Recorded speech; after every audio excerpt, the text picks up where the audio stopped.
नमस्कार, मैं हूं दिव्या और आप देख रहे हैं आंखें न्यूज 24। आइए सबसे पहले नजर डालते हैं आज के मुख्य समाचारों पर।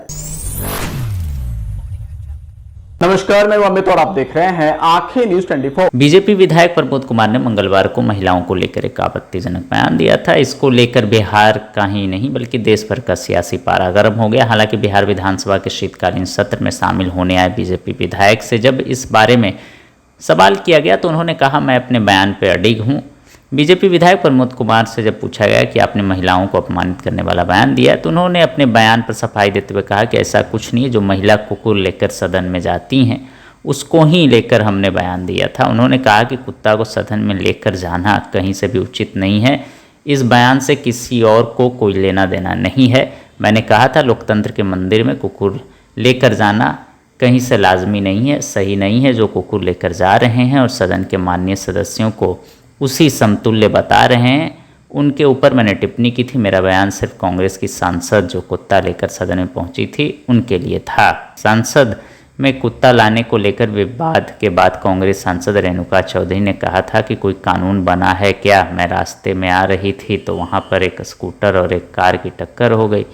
उसके आगे पिल्ला सड़क पर घूम रहा था। मुझे लगा कि इसे टक्कर लग जाएगी तो मैंने इसे उठाया, कार में रखा। सांसद आई और वापस भेज दिया।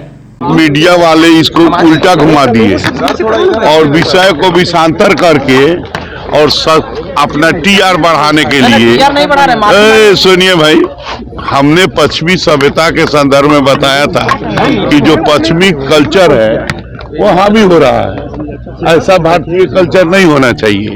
इस संदर्भ में हमने बात बताया था कि पश्चिमी सभ्यता के संदर्भ में मोबाइल पर आप देख सकते हैं, लेकिन जो भी हो देख सकते हैं आप मोबाइल, क्या चीज तो अपना मोबाइल पर देखिएगा। तो हमने पश्चिमी सभ्यता के संदर्भ में बताया था कि जो भारतीय संस्कृति में नहीं होना चाहिए, लेकिन आप लोग इसको उल्टा घुमा दिए। मान रहे कि गलत हो रहा है भारतीय सभ्यता, भारतीय सभ्यता में मान रहे हैं।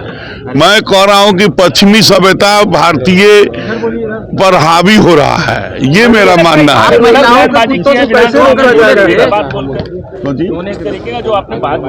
हमने ये तो गलत बात मैंने कहा कि पश्चिमी तरीके का भाषा का प्रयोग करना सही है क्या सर? देखिए, मैंने पश्चिमी सभ्यता के संदर्भ में बताया कि जो भारतीय संस्कृति पर हावी हो रहा है। मैं बता रहा हूँ कि पश्चिमी सभ्यता क्या होता है आप देखो मोबाइल खोल कर। महिलाओं का अपमान, देखिए मैंने किसी महिला का अपमान नहीं किया। अगर कोई समझता है कि अपमान है, सुनिए भाई, आपके मानसिकता को लेकर सवाल खड़ा किया जाता है कि महिलाओं को इज्जत नहीं भाई, सुनो, आँख पर पड़ रहा है। सुनो, मेरे दिल दिमाग में कोई महिलाओं के अपमान का बात नहीं था। मेरे दिल दिमाग में ये था कि पार्लियामेंट में जो ये मंदिर है, इस मंदिर में जो कुत्ता लेके गया, कुत्ता के तरह भूखा, यह अमर्यादित नहीं है। और ये अमर्यादित है या नहीं है?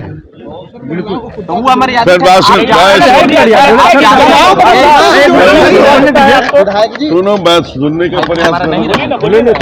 तेज बोलेगा तो हम लोग टाइम बोल के तू लोग हम लोग विषांतर नहीं होंगे। मैं फिर कह रहा हूँ कि जो अशोभनीय काम लोकतंत्र के मंदिर के साथ हुआ, तो ये नारी को पश्चिमी सभ्यता के सलूक नहीं करना चाहिए। जो पश्चिमी सभ्यता के तहत क्या है पश्चिमी सभ्यता से? अब देखो मोबाइल खोल के क्या है, क्या देखना होगा? देखो ना, नहीं पता है सर। नहीं पता है तो पता करो।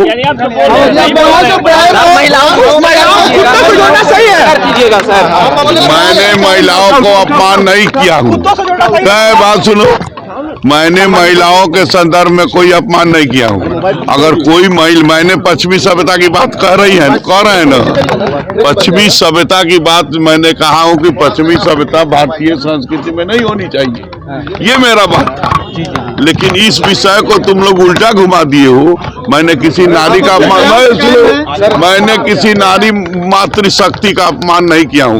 अगर जो समझता है कि अपमान है तो उसके लिए मैं खेद व्यक्त करता हूँ कि बात समझिए। लेकिन मैंने अपमान, बात सुन, मैं पश्चिमी सभ्यता के बारे में बता रहा हूँ बार बार। नमस्कार, मैं अमित और आप देख रहे हैं आंखें न्यूज 24। जदयू विधायक चेतन आनंद ने बिहार विधानसभा के पहले सत्र को शांतिपूर्ण बताया। उन्होंने नेता प्रतिपक्ष तेजस्वी यादव की गैर मौजूदगी पर कहा कि विधानसभा में विपक्ष की भूमिका बेहद महत्वपूर्ण होती है, ऐसे में तेजस्वी यादव को सदन में मौजूद रहना चाहिए।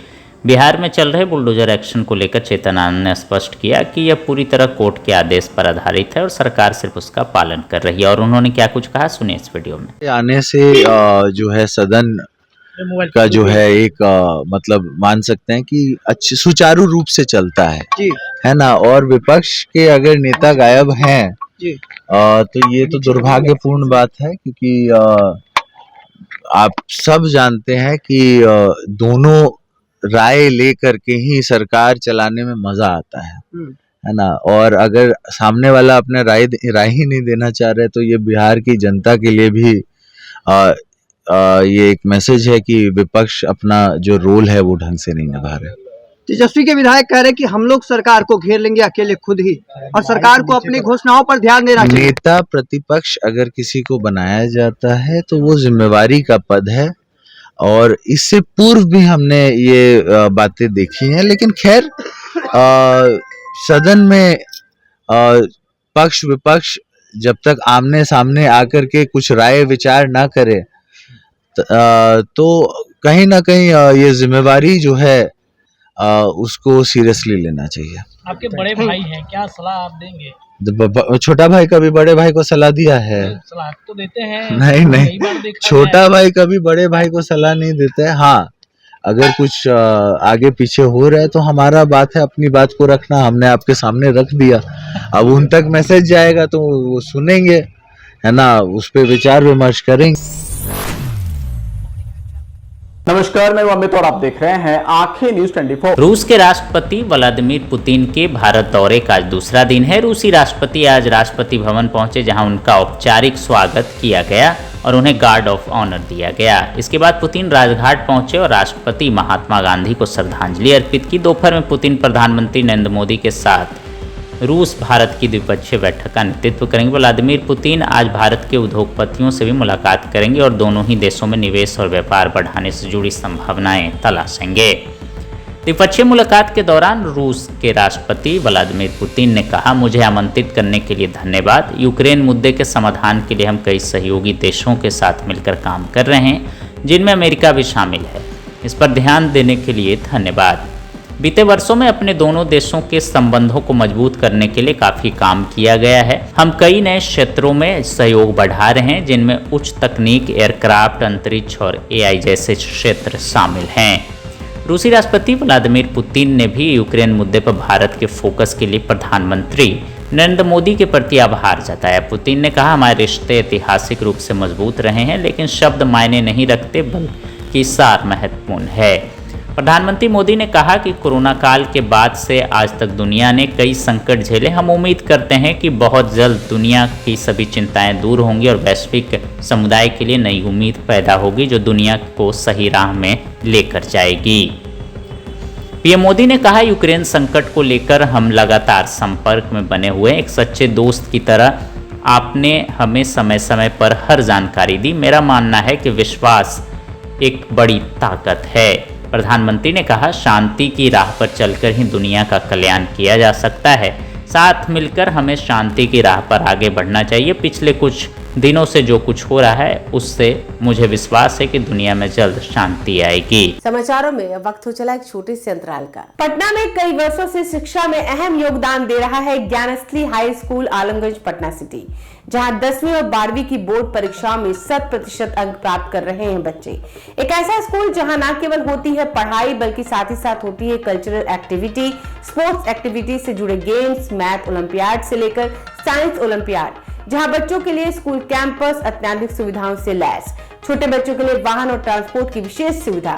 तो देर किस बात की, आज ही कराएं अपना नामांकन Gyansthali high school Alamganj Patna city में, जहां नामांकन की प्रक्रिया जारी है। संपर्क करें पुलिस चौकी Alamganj main road near Alamganj थाना पटना बिहार 800007। ब्रेक के बाद आपका फिर से स्वागत है। नमस्कार, मैं अमित और आप देख रहे हैं आंखें न्यूज 24। विधानसभा में सरकार को बम्पर बहुमत है और विपक्ष को भी नेता प्रतिपक्ष का ओहदा भी मिल चुका है। फिर भी विधायकों के पाला बदलने की अटकलें लगाई जा रही। विधानसभा के गलियारे में अभी इस चर्चा का अंत नहीं है कि विधायकों पर वाकई डोरे डाले जा रहे हैं या वे स्वयं कोई ऐसा दांव ढूंढ रहे हैं जहां अधिक लाभ और इत्मीनान हो।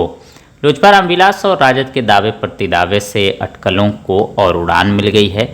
बिहार में सत्ता पक्ष से गलबहियां कर लेने के इतिहास वाली बसपा का तो इकलौता विधायक है और पिछले बार एकमात्र अख्तरुल इमाम को छोड़कर AIMIM के 4 विधायक पाला बदल लिए थे।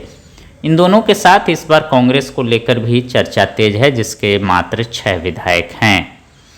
इस चर्चा का एक कोण बहुमत वाले पक्ष में वजनदार बनने की ललक भी है। 89 विधायकों वाली भाजपा विधानसभा में पहली बार सबसे बड़ी पार्टी बनी है। 2020 में राजद से एक विधायक कम होने के कारण वह इस उपलब्धि से चूक गई थी, तब जदयू संख्या बल में तीसरे स्थान पर खिसक गया था। इस बार 85 विधायकों के साथ वह दूसरे क्रमांक पर है। 2005 और 2010 में वह बड़े भाई की भूमिका में रहा था। अभी उसी दौर की कसक को लेकर कानाफूसी हो रही है। दूसरे दलों के महत्वाकांक्षी विधायक उम्मीद बांधे हुए हैं। पहले ही दांव में विधायक बन चुके नवगठित इंडियन इंक्लूसिव पार्टी IIP के सर्वा IP गुप्ता तो सार्वजनिक रूप से बता चुके हैं कि उन्हें ऑफर है। महागठबंधन के एक नेता का कहना है कि दीपक प्रकाश का सौभाग्य गुप्ता को उत्प्रेरित कर रहा होगा। दीपक उपेंद्र कुशवाहा के पुत्र हैं, जो विधानमंडल का सदस्य बने बिना मंत्री पद की शपथ लिए हैं। गुप्ता भी महागठबंधन के साथ हैं और IIP के इकलौते विधायक हैं। पिछली बार बसपा के इकलौते विधायक जमा खान थे।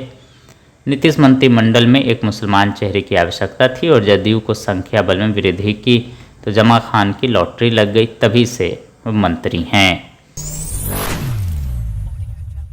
नमस्कार, मैं अमित और आप देख रहे हैं आंखें न्यूज 24। बिहार में ठंड बढ़ने लगी है। सुबह और रात में तेज कनकनी महसूस की जा रही है। कई जिलों में न्यूनतम तापमान 10 डिग्री सेल्सियस से नीचे पहुंच गया। पटना, बेगूसराय, रोहतास, किशनगंज, पश्चिमी चंपारण, पूर्वी चंपारण, सारण, भागलपुर, बांका समेत कई जिलों में सुबह के समय कोहरा छाया रहा, जिसके कारण बाइक और कार चालकों की दृश्यता कम होने से परेशानी का सामना भी करना पड़ रहा है। मौसम विभाग ने लोगों को सावधानी बरतने की भी अपील की है। मौसम वैज्ञानिकों का कहना है कि पछुआ हवा के सक्रिय होने से अगले 72 घंटों में न्यूनतम तापमान में 2 से 4 डिग्री तक की और गिरावट आ सकती है। ऐसे में सुबह और रात की ठिठुरन और बढ़ेगी। विभाग ने लोगों से गर्म कपड़े पहनकर ही घर से बाहर निकलने की सलाह दी है। बीते 24 घंटों में राज्य भर का मौसम शुष्क रहा, जबकि सुबह शाम ठंड ने रफ्तार पकड़ ली है। कई जिलों में न्यूनतम तापमान 10 डिग्री सेल्सियस से नीचे दर्ज किया गया, जिससे कनकनी बढ़ गई है। पूर्णिया में कोहरे के चलते दृश्यता घटकर 500 मीटर रह गई है, जिससे आवाजाही प्रभावित हुई है। फारबिसगंज, शेखपुरा और विक्रमगंज में सर्वाधिक अधिकतम तापमान 27.2 डिग्री सेल्सियस दर्ज किया गया। वहीं सबौर, भागलपुर में न्यूनतम तापमान 9.9 डिग्री सेल्सियस रिकॉर्ड किया गया। राज्य का अधिकतम तापमान 22.0 से लेकर 27.2 डिग्री सेल्सियस और न्यूनतम तापमान 9.9 से लेकर 17.2 डिग्री सेल्सियस के बीच रहा।